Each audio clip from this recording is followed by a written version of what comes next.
Hello friends, ఇవాళ నేను మా పిల్లల లంచ్ బాక్స్లోకి వాళ్ళకి ఎంతో ఇష్టమైన healthy and tasty soybean rice ఎలా చేసామో చూద్దాం.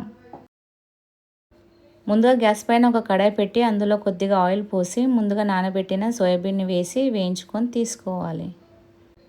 అదే కడాయిలో ఇంకొద్దిగా ఆయిల్ పోసి లవంగాలు, ఇలాచీలు, సాజీరా, పత్తా, దాల్చిన చెక్క, అలాగే కొద్దిగా కసూరి మేతి వేసి కట్ చేసిన పచ్చిమిర్చి అలాగే ఉల్లిపాయలు వేసి కలుపుకోవాలి. అందులో కొద్దిగా కరివేపాకు అలాగే కట్ చేసిన క్యాప్సికమ్, టమాటాను వేసి కలుపుకోవాలి. అందులో కొద్దిగా సాల్ట్ అలాగే అల్లం వెల్లుల్లి పేస్ట్ అలాగే కొద్దిగా పసుపు వేసి కలుపుకోవాలి. అందులో ఒక స్పూన్ కారం, గరం మసాలా వేసి మనం ముందుగా వేయించి పెట్టుకున్న సోయాబీన్ని వేసి కలుపుకోవాలి.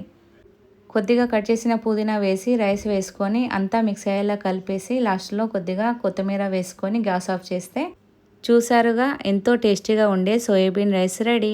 మీరు కూడా మీ ఇంట్లో పిల్లలకి ఇది చేసి పెట్టి వాళ్ళకి ఎలా నచ్చిందో నాకు కామెంట్లో చెప్పండి. అలాగే ఈ వీడియో మీకు నచ్చితే నా ఛానల్ని లైక్ చేసి షేర్ చేసి అలాగే లవశ్రీ మల్టీజోన్ ఛానల్ని సబ్స్క్రైబ్ చేసుకోండి.